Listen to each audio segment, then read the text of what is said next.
The bodyguard's hands were on Cal Reeves's shoulders before Cal had fully turned around. Not rough. The specific controlled grip of a professional firm enough to communicate that movement was not optional. Measured enough to communicate that the situation was being managed, rather than escalated. The kind of grip that said, "This ends here, and it ends now, and how it ends is your choice." Victoria Cross was standing 6 feet away. She was not performing her anger. She was experiencing it, the specific, unmediated fury of a person whose boundary has been crossed in a way that feels personal because it is personal. In front of 6 employees who had just watched their CEO's most prized possession be touched by a man in a fabrication jacket, who had arrived 20 minutes ago to deliver brackets for a client vehicle. She said, "I told you not to touch it." Cal had his right hand on the driver's door panel of the Verde Montes V12 supercar. He had not opened the door. He had not looked inside. He had placed his palm flat against the door panel the same way he placed his palms against things he needed to hear, the way his father had taught him. The way you touch something when you needed to understand it rather than use it. He had been standing that way for 40 seconds when Victoria came out. The bodyguard's grip tightened. Cal looked at Victoria. He said 3 words. He said, "I built it." The bodyguard did not release him. Victoria said, "Remove him." And Cal said, in the same voice, at the same pace, with the same complete absence of urgency, "The chassis rail under the driver's seat has a hairline weld mark at the 3rd join, 3 centimeters long.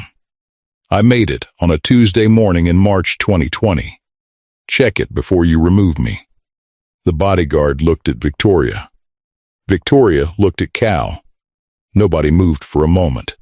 The 6 employees who had been watching from the facility entrance were watching more carefully now, with the specific attention of people who have just heard something that has changed what the situation is about. Victoria looked at the car. She looked at Cal. She said one word. She said, "Paul." Drop your city in the comments right now. And subscribe, new story every single week. Hit that button. Now let me take you back to the beginning of this story. Not today, 4 years ago, to a workshop in Newark, to 4 years of work, and to a car that was built by one man and driven by another without either of them knowing the other existed. Cal Reeves woke at 5:30 without an alarm. Coffee first. Then Jade's oatmeal on the low flame, vitamins on the saucer, orange juice in the short glass, a preference she had held since age 6, with the specific conviction of someone who had considered the matter fully and was not accepting revisions.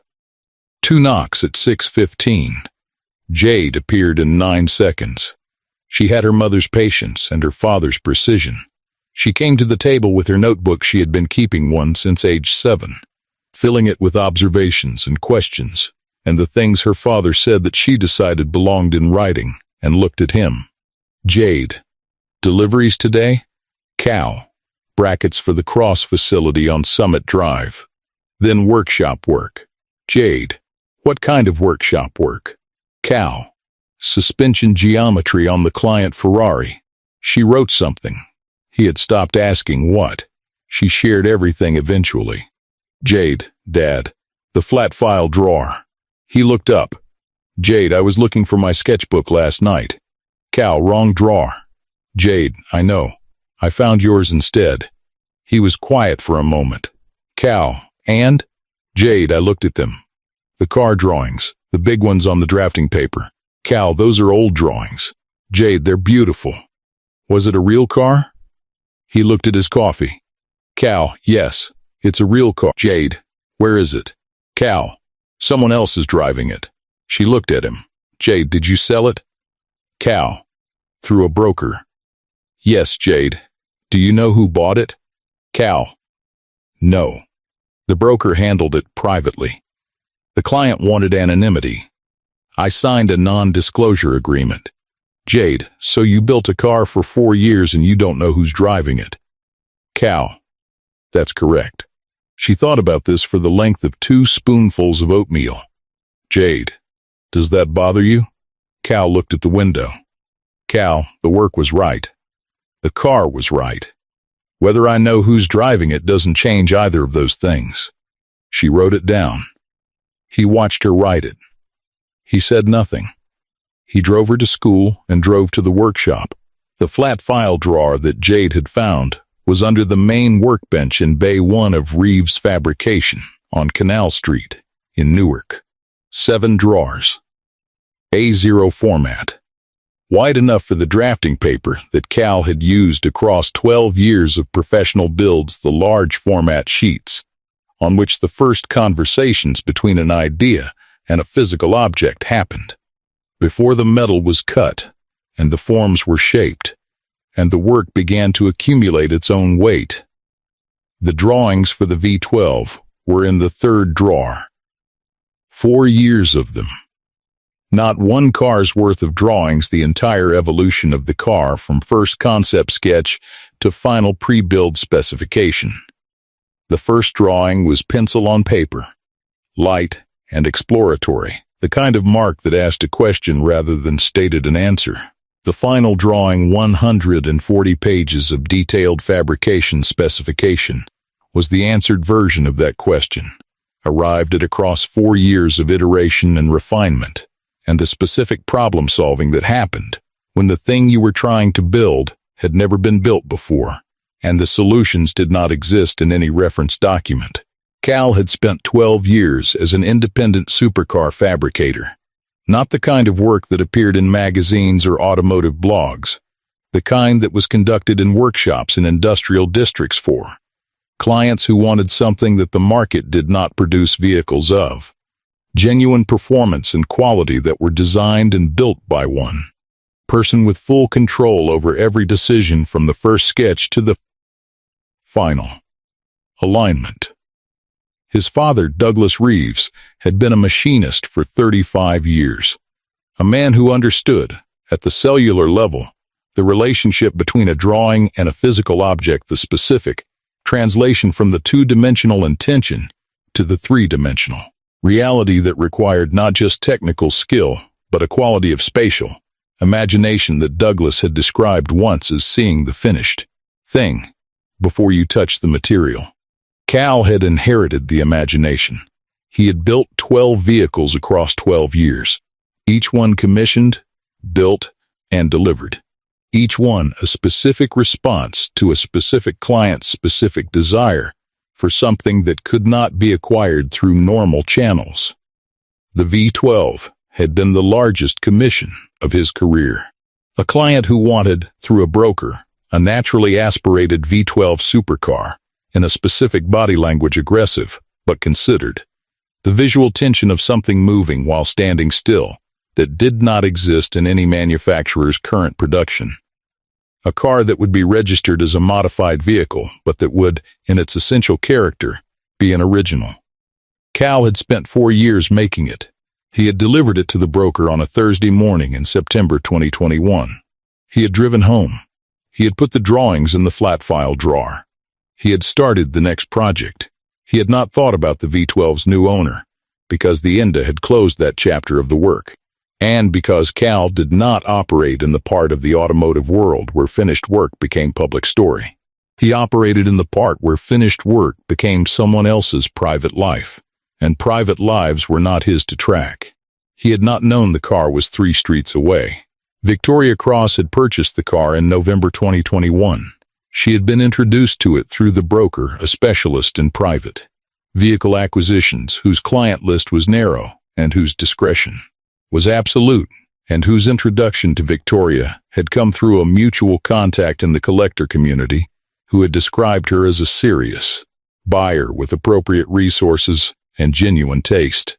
The broker had described the vehicle as a bespoke supercar built on a Lamborghini V12 platform, with extensive custom bodywork and an independent chassis development program, the kind of description that was technically accurate in the sense that the V12 engine was of Italian origin and the chassis was independently developed, and technically misleading in the sense that it implied a modified factory vehicle rather than an original construction. Victoria had not asked the questions that would have clarified the distinction. She had driven the car at a private preview location arranged by the broker. She had driven it for 40 minutes. She had experienced, across those 40 minutes, what the car was in the only terms that ultimately mattered: its behavior under her hands, its character, its speed. The specific quality of a naturally aspirated V12 at full throttle that communicated something about its engineering before she had processed what she was hearing. She had bought it the following week.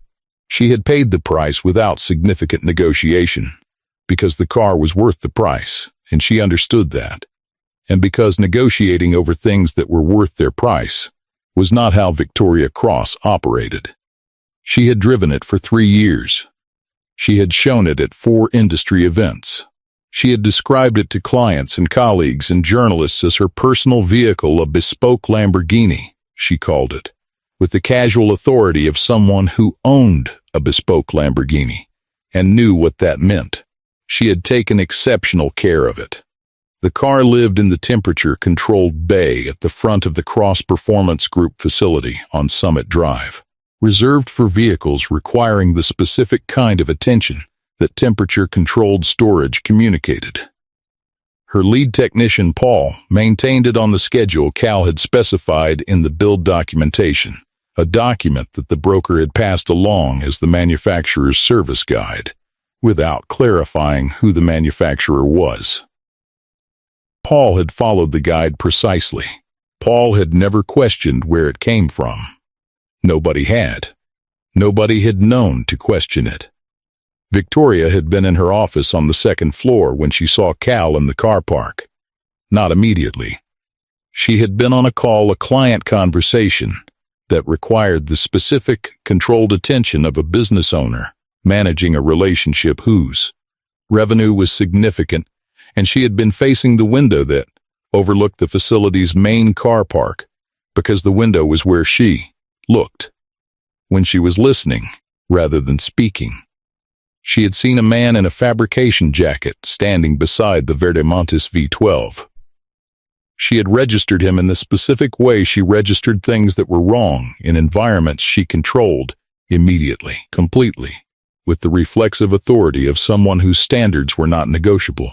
He was touching the car, not damaging it, not looking at it with the appreciative but uninvited attention of someone who had wandered over from the street. He had his palm flat on the driver's door panel.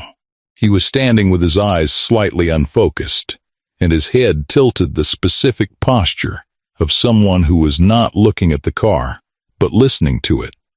She ended the call. She came downstairs. She came through the facility entrance. She walked to where Marcus, her head of security, was already moving toward the car. She said what she said. Marcus put his hands on Cal's shoulders. Cal said, "I built it." And Victoria said, "Remove him." And Cal described a weld mark, 3 centimeters, Tuesday morning, March 2020. And Victoria said, "Paul." Paul had been with Cross Performance Group for 9 years. He was 51 years old. He had spent 30 years in automotive service and restoration, and he had developed, across those 30 years, the specific professional composure of someone who had seen most of what the industry produced, and who managed his visible reactions to new information accordingly. He walked to the Verdemontes V12 without speaking. He collected a work light from the equipment bay inside the facility entrance. He positioned the creeper beside the car. He got on it. He went under. Marcus still had his hands on Cal's shoulders. Cal had not moved. He was looking at Victoria with the specific expression he wore for most things: direct, unhurried, without the performance of either aggression or submission. Just present. Victoria was looking at the car. The 6 employees who had been at the entrance had not moved. They were watching in the specific way of people who understood that what was happening was significant, and who had decided that becoming invisible was the appropriate response to that significance. 30 seconds passed. 45. A minute. Paul came out from under the car. He did not say anything immediately.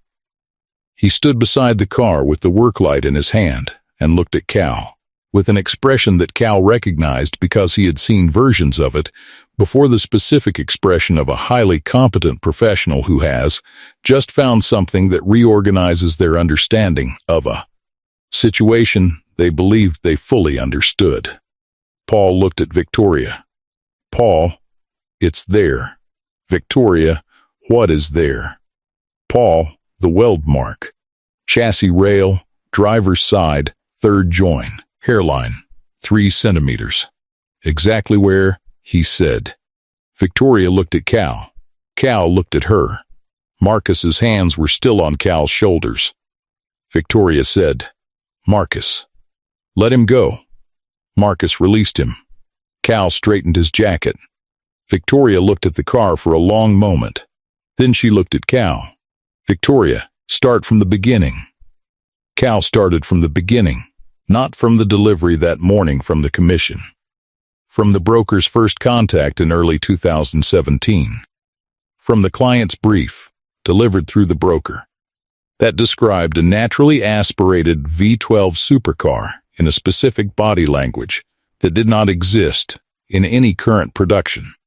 From the 4 years of work that had followed that brief, the drawings, the chassis fabrication, the body panel development, the V12 specification and build, the mapping, the testing, the delivery on a Thursday morning in September 2021 to a broker who had transported it to a client whose name Cal had never been given and whose face Cal had never seen.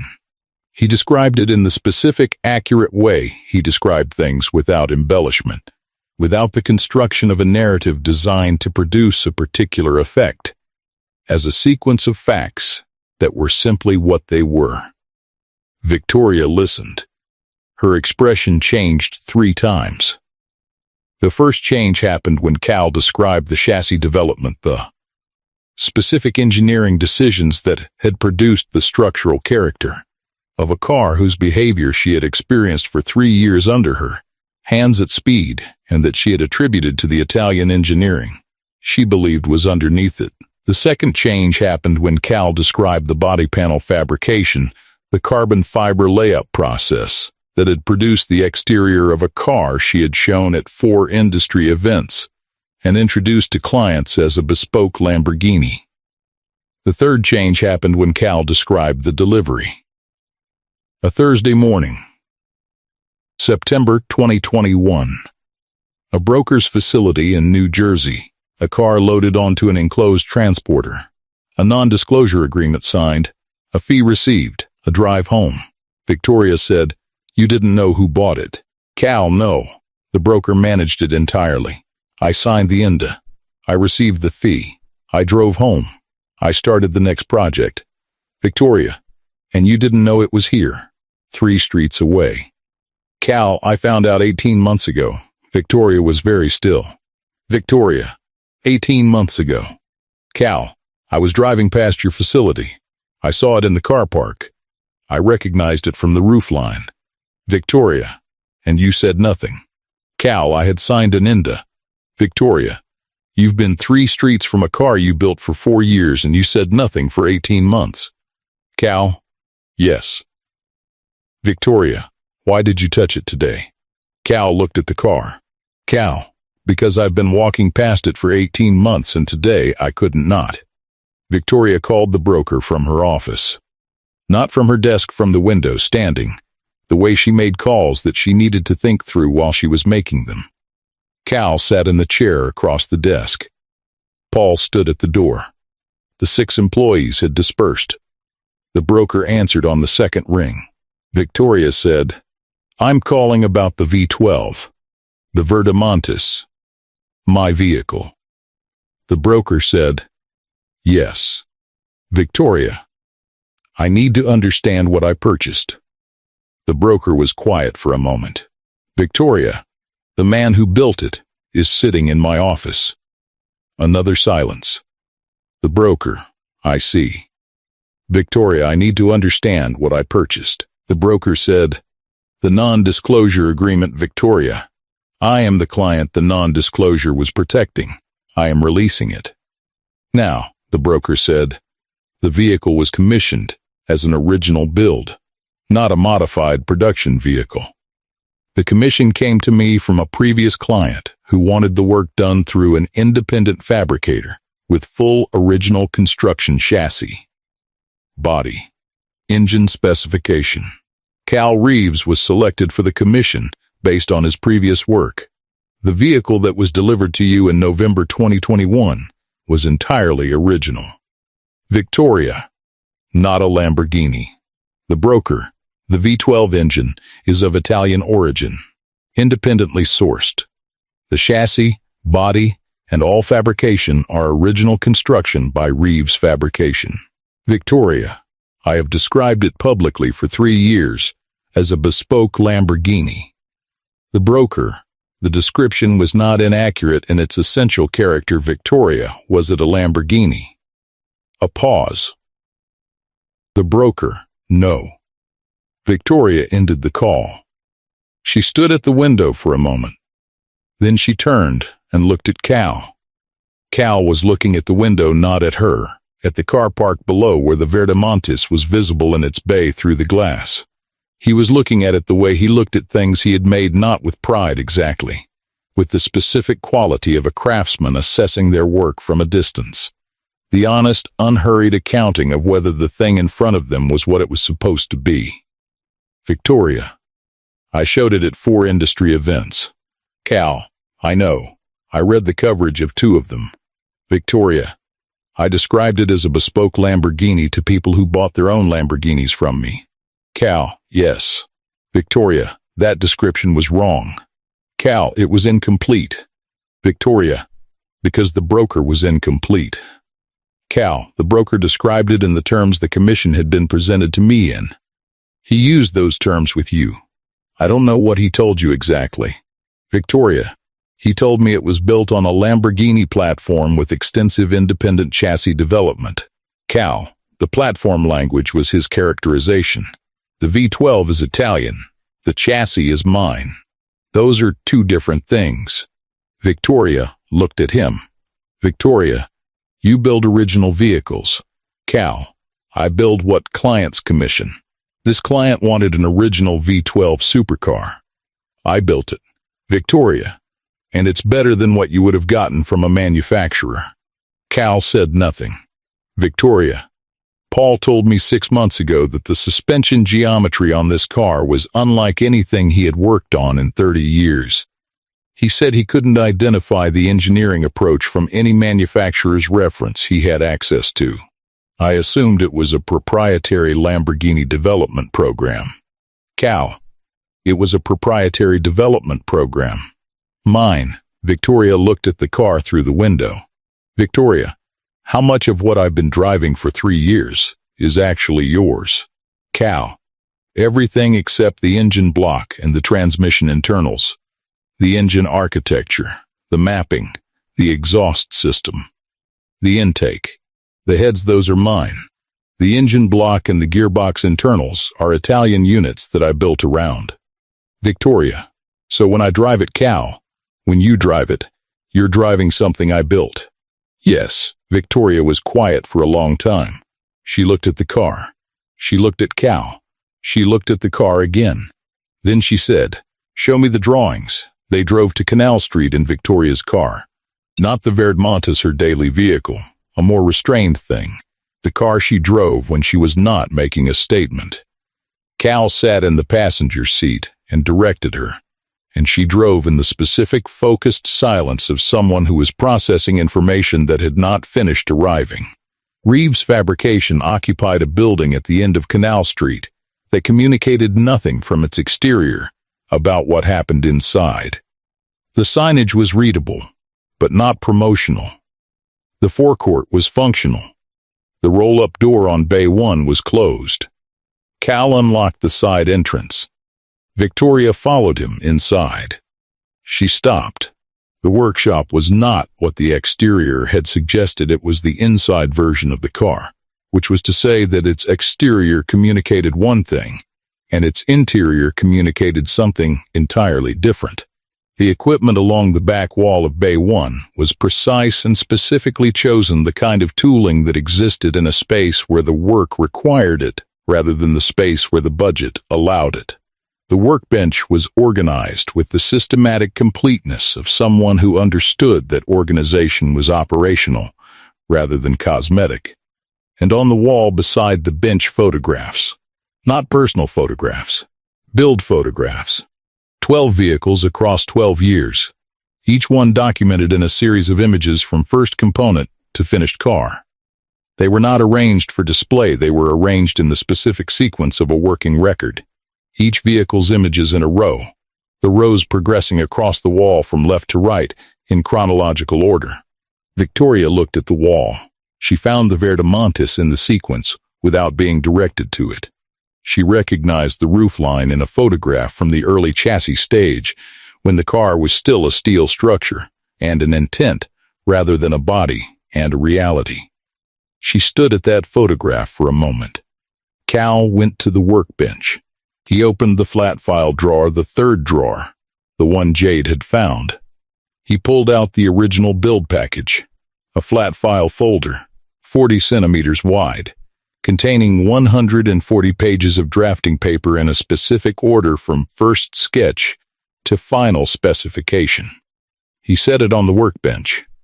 He opened it to the first page, the first sketch. Pencil on drafting paper. Light. Exploratory. The kind of mark that asked a question. The roof line. The body line. The proportion of the greenhouse to the lower body. A car that did not yet exist, beginning to exist in the specific way that things began to exist when a person who understood them put a pencil on paper and started the conversation between the intention and the material. Victoria looked at the sketch. She looked at the photographs on the wall. She looked at the sketch again. She said, very quietly, "How long did this take?" "Cal, the drawings were 4 years. The build was simultaneous with the final 2 years of drawings I was building, while I was still developing the final specification." Victoria, 4 years from this, she touched the edge of the first sketch, without touching the paper itself, to the car in my facility. Cal, yes. She turned pages. Not quickly. She turned them at the pace of someone who was reading, rather than looking, who was trying to understand what the documents described, and what their description meant, and how the sequence of them connected to the thing she had been driving for 3 years. She reached the suspension geometry specifications. She said, Paul's observation. About the suspension geometry. Cal, the geometry is specific to the car's weight distribution and the V12's torque delivery characteristics. I developed it across 6 months of testing. It's not in any reference document, because it doesn't exist anywhere else. Victoria, when Paul drives this car on service checks, Cal, he's experiencing something that has never been manufactured. Yes, she was quiet. She turned more pages. She reached the engine mapping document. 40 pages of fuel and ignition specification across the full RPM range.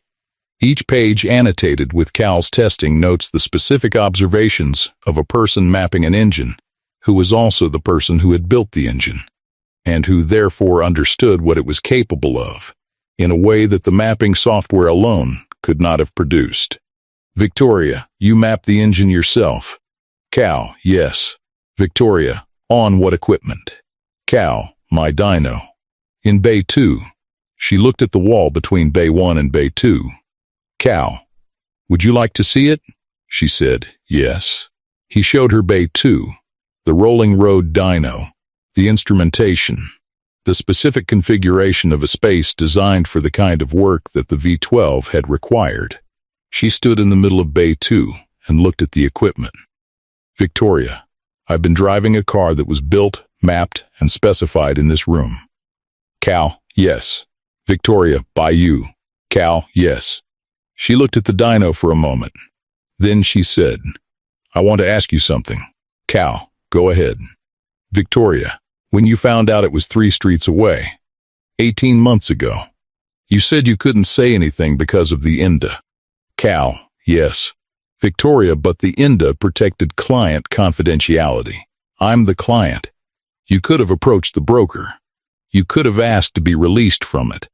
Cal, yes. Victoria, but you didn't. Cal, no. Victoria, why not? Cal looked at the dyno. Cal, because you were driving it. You were enjoying it. It was doing what it was built to do. My name being attached to that, or not being attached to it, didn't change what the car was. Victoria studied him. Victoria, you were satisfied with the work being out in the world even if nobody knew it was yours.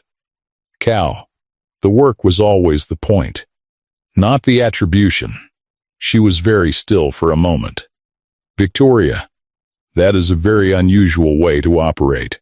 Cal, my father operated that way. He made things. The things existed. Whether his name was on them was the secondary question, not the primary one. She looked at the flat file on the workbench. She looked at the photographs on the wall. She said, "Can I make you a proposal?" They went back to Bay One. Cal made 2 coffees from the machine in the corner, the same machine that had been there since he opened the shop 4 years ago, and that produced coffee he had described to Jade once as strong enough to make the work feel necessary. Victoria sat on the stool beside the workbench. She wrapped both hands around the mug. She said, "I want to make you a formal proposal. Before I make it, I want to tell you what happened in my office this afternoon after Paul came out from under the car." Cal, all right. Victoria, I sat at my desk for 11 minutes. I had just found out that the car I have driven for 3 years and shown at 4 industry events and described to clients and colleagues as a bespoke Lamborghini was not a modified Lamborghini, but an entirely original vehicle built by a man I had just screamed at in my own car park. She said it directly, not with self-deprecation and not with defensiveness, as an accurate account of what had happened, stated plainly because plain statements were how she operated, and because this one required it. Victoria. During those 11 minutes I had 2 thoughts. The first was about the car. The second was about you. Cal, tell me both. Victoria, the first thought was that the car I have been driving is more significant than I understood it to be, not in the market sense, in the engineering sense. Paul has been telling me for 3 years that it drives unlike any vehicle he has encountered. I attributed that to a manufacturer's proprietary development program. It is actually one person's complete engineering vision realized in a 3-bay workshop on Canal Street. That distinction is not small. Cal. No, Victoria, the second thought was about you. You have been 3 streets from this car for 18 months. You knew what it was and where it was. You said nothing because of an INDA that you could have had released. You watched me describe your work publicly in terms that didn't credit you, and you said nothing. Not because you were being strategic about it, because the work being out in the world was enough. Cal said nothing. Victoria, I want to make you a formal role. Technical Director. Your engineering capability, your fabrication process, your specific approach to original vehicle construction, applied to cross-performance group's highest value client work. The clients who come to me wanting something that doesn't exist yet. That is your work, and I want it under this roof. Cal, I keep the shop. Victoria, yes. Cal, my hours protect my daughter. I leave at 3:15 every day. Victoria, 3:15 every day. Cal, and I have one condition. Victoria, tell me. Cal looked at the flat file on the workbench, at the first sketch, the pencil mark that had started a 4-year conversation between an intention and a material. Cal, 2 apprentice positions, young fabricators from this neighborhood. Real work, not observation, not parts running. Design development, chassis work, body fabrication. The full process from first sketch to finished component. 2 per year. 3 years. Victoria, Why, too? Cal, my father taught one person at a time for 35 years. I watched him do it. The knowledge he passed to those people is still in the industry. I can trace it through the work of people who trained with him. 2 positions per year is the right pace for what I'm describing. You learn something properly, and then you pass it properly, and it keeps moving. Victoria, 2 per year. 3 years. Cal, yes. She looked at him. She extended her hand. He shook it once. She looked at the flat file. Victoria, can I keep the first sketch? Not permanently for 2 weeks. I want to frame it. For the facility. Attribution correct this time. Cal looked at the sketch. Cal, yes. She picked it up carefully, the specific care of someone who now understood what she was holding. She looked at it for a moment. Then she said, I owe you something else. Cal, you don't. Victoria, I described your work publicly for 3 years without knowing it was yours. That isn't a legal obligation. It's a different kind of obligation. Cal, you didn't know. Victoria, no. But I know now. She looked at the sketch. Victoria, I'm going to correct the public record. On the car, what it is, where it came from, who built it. Cal was quiet. Victoria, is that acceptable to you? Cal looked at the car photographs on the wall, at the vertimantis sequence from first chassis component to finished car. 4 years of work in a row of images on a workshop wall. Cal, yes, that's acceptable. She left at 4:30. Cal went to pick up Jade. She performed her 3-second assessment before her seatbelt was on. Jade, something happened. Cal, yes. Jade, the cross facility? Cal, yes. Jade, the car? Cal, yes. She wrote something without asking a question first, which was unusual. Then she looked up. Jade, the one in the flat file drawer? Cal, yes. Jade, she was driving it? Cal, yes. Jade, she didn't know you built it? Cal, no. Jade, does she know now? Cal, yes. Jade was quiet for a moment. Jade, how does it feel for someone to drive something you built for 3 years without knowing it was you? He looked at the road. Cal, like the work did exactly what it was supposed to do. It just took a while for the rest to catch up. She wrote it down. They drove the rest of the way in the specific quiet of a father and daughter who were comfortable enough with each other that the quiet was not empty. That evening, after dinner, after homework, Jade asked if she could look at the flat file drawer. Not the whole drawer, the first sketch. The pencil mark on the drafting paper that had started everything. Cal opened the drawer. He took out the sketch. He set it on the kitchen table between them. Jade looked at it. She looked at it for a long time with the specific attention she brought to things that contained more than their surface. Jade, this is just lines. Cal, yes. Jade, but the car is real. Cal, yes. Jade, you went from this, she touched the edge of the paper, to that. Cal, 4 years of work between this and that. Jade, and someone drove it for 3 years not knowing. Cal, yes. Jade, and now she knows. Cal, yes. Jade picked up her notebook. She looked at the sketch. She wrote something. She showed him. It said, the sketch was the beginning. The car was the proof. 3 years passed before the beginning, and the proof found each other. But they were always connected. The work doesn't disappear just because nobody knows who did it. It exists. It runs. It goes places. And eventually the distance between the work and the person who made it closes. It always closes. He read it. He looked at her. Cal, when did you get so precise? Jade, I learned it from someone who built cars from sketches and didn't need anyone to know. He put the sketch back in the flat file drawer. He closed it. He turned off the kitchen light. They went upstairs. And 3 streets away, in the temperature-controlled bay at the front of the Cross Performance Group facility on Summit Drive, a Verde Mantis V12 supercar sat in the specific stillness of a machine that had been given the conditions it needed. It had been built by one person. It had been driven by another. For 3 years, the distance between those two facts had been 3 streets, and an Inda, and a man who had decided that the work being out in the world was enough. Now the distance was closed. The work was still the point. It always had been. The first public attribution appeared 3 weeks later, a feature in a regional automotive publication. The Verde Montes V12.